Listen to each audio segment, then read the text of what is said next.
Bismillahirrahmanirrahim. Assalamualaikum warahmatullahi wabarakatuh. Bagaimana kabarnya hari ini? Alhamdulillah baik. Kembali lagi bersama Bu Silvi. Di sini kita akan melanjutkan materi dari Bu Sofia kemarin mengenai persamaan garis lurus, subbab sifat-sifat persamaan garis lurus. Nah, untuk KD-nya di sini kita pakai KD 3.4 dan 4.4, menganalisis fungsi linier sebagai persamaan garis lurus dan menginterpretasikan grafiknya yang dihubungkan dengan masalah kontekstual. Menyelesaikan masalah kontekstual yang berkaitan kita akan belajar bab 4 persamaan garis lurus, subbab sifat-sifat persamaan garis lurus yang saling tegak lurus. Tujuan pembelajaran yang diharapkan pada pertemuan hari ini yang pertama yaitu memahami sifat-sifat garis lurus khususnya saling tegak lurus. Yang kedua, menentukan persamaan garis lurus yang saling tegak lurus melalui titik. Yang ketiga, menentukan gradien garis yang saling tegak lurus. Sebelumnya, Bu Silvi ingatkan lagi ya, sifat-sifat persamaan garis lurus itu ada dua. Yang pertama yaitu sejajar dan yang kedua yaitu tegak lurus. Nah, ini bentuk sifat-sifat persamaan garis lurus. Kalau yang sejajar ini bentuknya seperti ini. Kalau yang tegak lurus bentuknya seperti ini. Baik, di sini Bu Silvi akan merinci sifat-sifat persamaan garis lurus yang saling tegak lurus. Nah, yang pertama yaitu garis-garisnya itu berpotongan tegak lurus membentuk sudut 90 derajat. Jadi, ciri-ciri sifat-sifat persamaan garis lurus khususnya tegak lurus yang pertama yaitu garis-garisnya yang berpotongan tegak lurus membentuk sudut 90 derajat. Dan yang kedua, hasil kali kedua gradien tersebut adalah negatif 1. Jadi, M1 dikali M2 sama dengan negatif 1 untuk tegak lurus. Nah, ini pada gambar seperti ini. Jadi, ada sebuah bidang, ada dua garis, di mana garis tersebut itu saling berpotongan dan membentuk sudut 90 derajat atau sudut siku-siku. Oleh karena itu, disebutlah sebagai tegak lurus atau garis yang saling tegak lurus. Baik, biar kalian lebih paham lagi terkait materi tadi, di sini Ibu memberikan contoh satu. Nah, di sini ada sebuah bidang, di sana ada garis K, yaitu yang berwarna merah, dan garis L, yaitu yang berwarna biru. Di mana garis K dan garis L itu memotong pada suatu titik, yaitu titik P, sehingga membentuk sudut siku-siku atau sudut 90 derajat. Pada garis K atau di garis merah itu terdapat titik A. Dan pada garis L di sana ada titik B. Nah, soalnya yang A, tentukan gradien garis K dan L. Yang B, berapa hasil kali gradien garis K dan L. Di sini kita selesaikan bersama-sama. Nah, berdasarkan pada gambar di samping, diketahui bahwa garis K, titik A-nya yaitu 4,3. Dan titik P yaitu 1, negatif 2. Nah, untuk garis L, titik B-nya yaitu negatif 4,1. Dan titik P yaitu 1, negatif 2. Ingat bahwa M atau gradien yaitu Y2 dikurangi Y1 dibagi X2 dikurangi X1. Kita selesaikan pada garis K dulu ya yang berwarna merah. Untuk MK sama dengan Y2 dikurangi Y1 dibagi X2 dikurangi X1. Nah, untuk yang titik A yaitu 4,3. Nah, itu sebagai X1, Y1. Dan titik P yaitu 1, negatif 2 itu sebagai X2, Y2. Kita masukkan, berarti Y2-nya yaitu negatif 2. Untuk X1-nya 3, berarti dikurangi 3. Dibagi, untuk X2-nya yaitu 1. Dikurangi untuk X1-nya yaitu 4, berarti 1 dikurangi 4.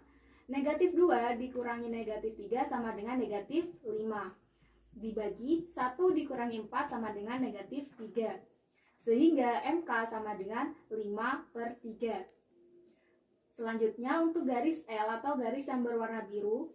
Nah, di sana ada titik B yaitu negatif 4,1 itu sebagai X1, Y1.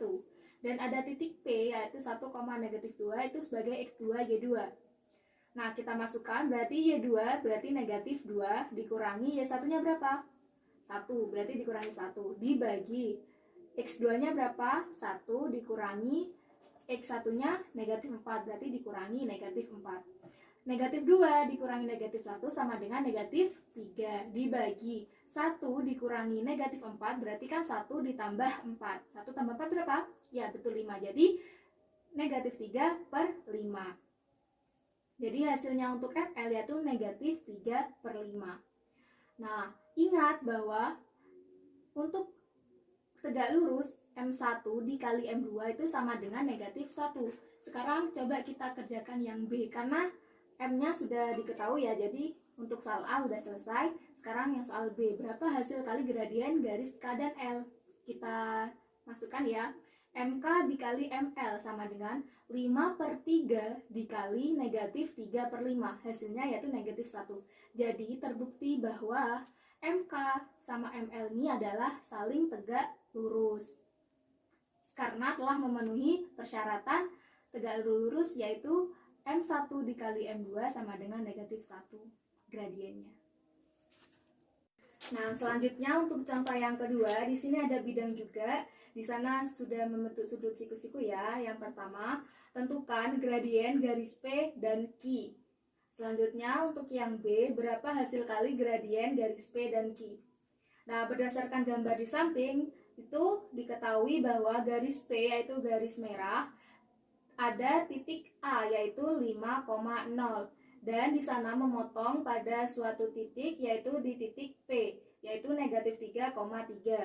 Selanjutnya untuk garis Q atau yang berwarna biru, di sana ada titik B yaitu negatif 6, negatif 5, dan ada titik P yaitu negatif 3,3. Jadi titik P ini dapat diketahui dari perpotongan antara garis P dan garis Q, sehingga memotong pada suatu titik P yaitu negatif 3,3.